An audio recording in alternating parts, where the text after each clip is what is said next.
Hi everyone. We are visiting the historical Will Rogers Birthplace Ranch today. This historic site is located in Oologah, Oklahoma, and is a 162-acre working ranch known today as the Dog Iron Ranch. The Dog Iron Ranch was the name given by Will Rogers after taking the ranch over from his father in 1899. This is an absolutely beautiful view overlooking Oologah Lake in the distance.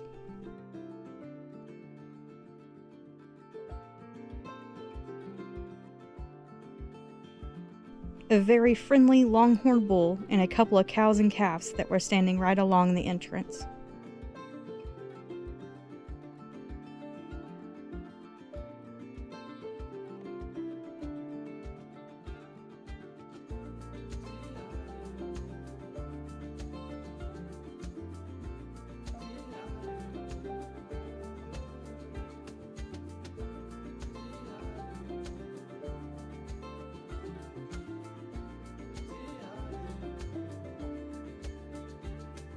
For those who may not be familiar with who Will Rogers was, he was a famous entertainer, radio personality, film actor, and writer.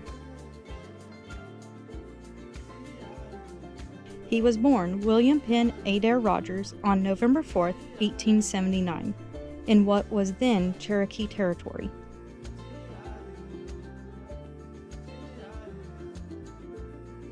While growing up on the ranch, which at its peak was over 60,000 acres, he learned how to ride horses and perform rope tricks.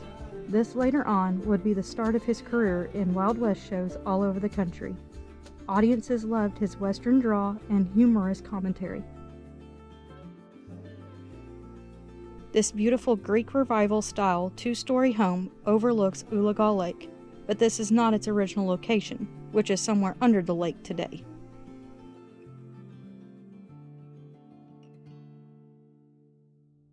Its nickname is the White House on the Verdigris, a rare surviving example of buildings on the former Indian Territory frontier.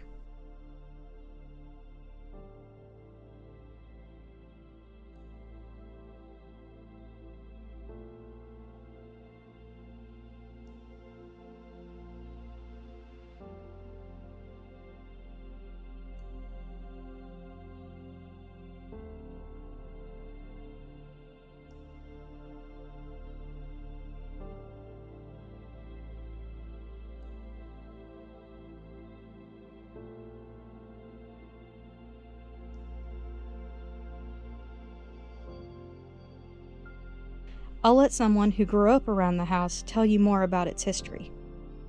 Here is Will Rogers Jr. Welcome to the house of my grandfather. Clem Rogers built it in 1875 after his return from the Civil War. My name is Will Rogers Jr., and I hope you enjoy learning about this house and the ranch where my father grew up.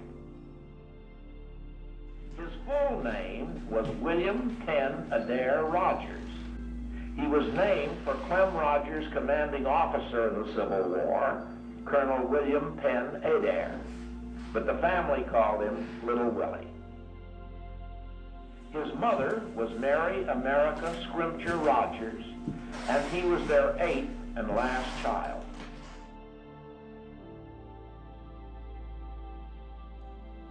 Clem and Mary were both part Cherokee. Their children were about 1/4. My father taught us to be proud of our Cherokee blood, and he was always proud that he came from Oklahoma.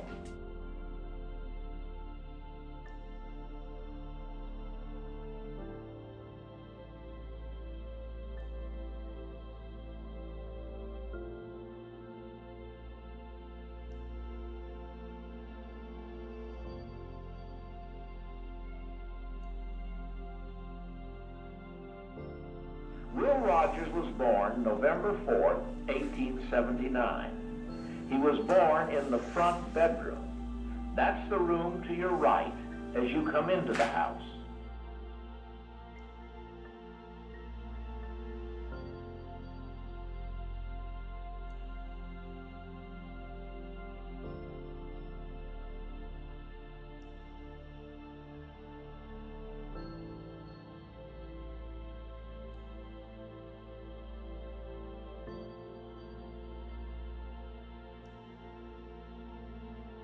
To the left was the parlor, the more formal room. It had a fireplace, and when company came, Mary Rogers would play the piano for singing and dancing. The older girls, Sally and Maud, were married in the parlor.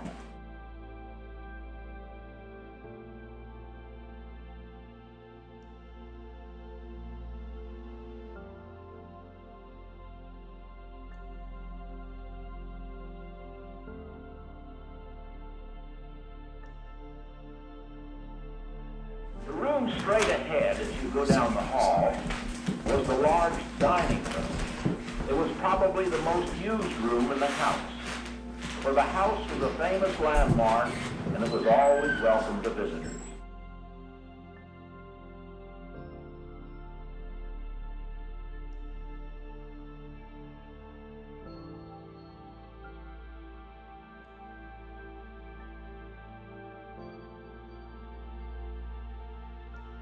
To the right, off the large dining room, there was another bedroom. It was used as a guest room, where there were often overflows.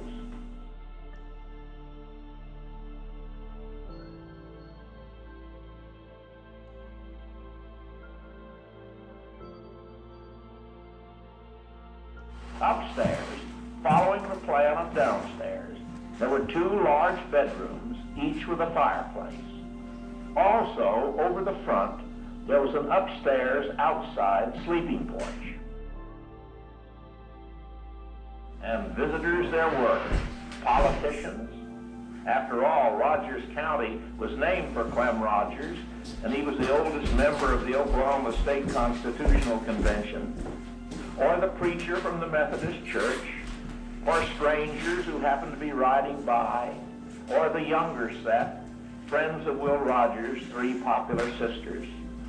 Then the rug would be rolled back for dancing or a taffy pull, and on long winter nights around the stove, there would be talk of old plantation life in the South, or stories of the Trail of Tears, the bitter removal of the Cherokees from Georgia to Oklahoma, or of the then recent Civil War in which Clem Rogers fought and in which his first ranch was destroyed.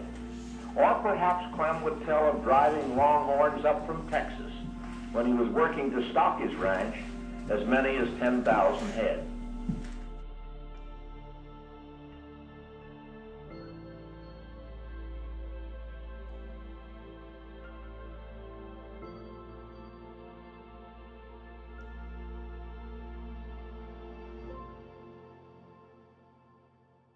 It was a happy house, but there was sadness too. Mary and Clem had lost 3 children in infancy. Their eldest son, Robert, died from typhoid at age 17. And then Mary herself passed away in 1890, worn out at age 50. Will Rogers said the house never seemed the same. Within a couple of years, Clem had remarried and moved to Claremore, where, among other things, he was one of the founders of the First National Bank of Claremore. Young Will was sent away to Kemper Military Academy in Missouri. The house was rented. At one point, hay was stored in the barren rooms. When Clem died in 1911, Will Rogers was well on the way to becoming famous.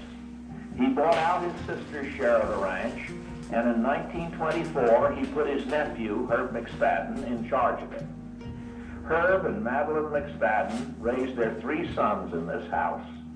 They revived the ranch, and I used to stay here both when my father was alive and after his death in 1935. In the late 1950s, the Army Corps of Engineers finally got around to building the long-planned Oologah Dam.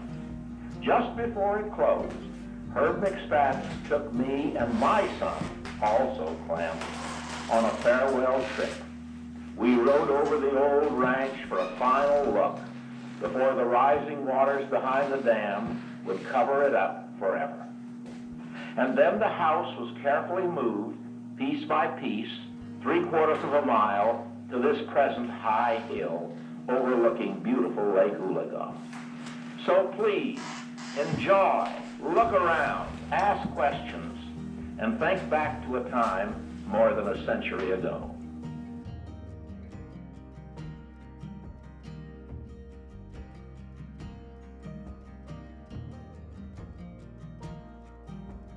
Unfortunately, Will would pass away fairly young on August 15, 1935, near Point Barrow, Alaska. Will and his good friend and famed aviator, Wiley Post, were on a survey flight to find an air route between the U.S. and Russia through Alaska Territory. The engine on the plane failed mid-flight, causing it to crash. Neither man survived. After passing through several hands who almost destroyed this beautiful historic landmark, it is owned and maintained today by the Cherokee Nation. It is free to visit and enjoy.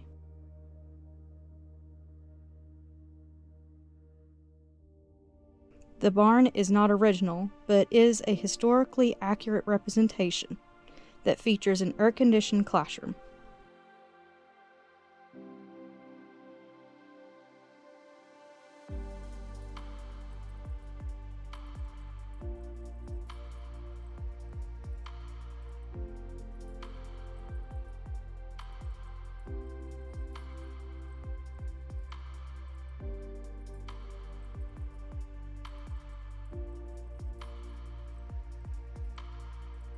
These 3 young longhorn calves that were behind the barn were very cute.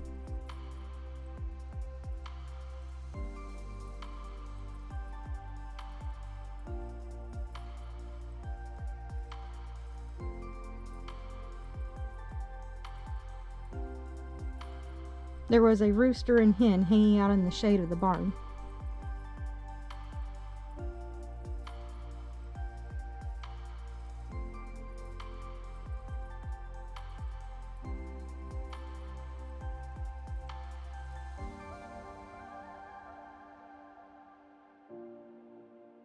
Thank you for watching and joining us while we visited the historical Will Rogers Birthplace Ranch.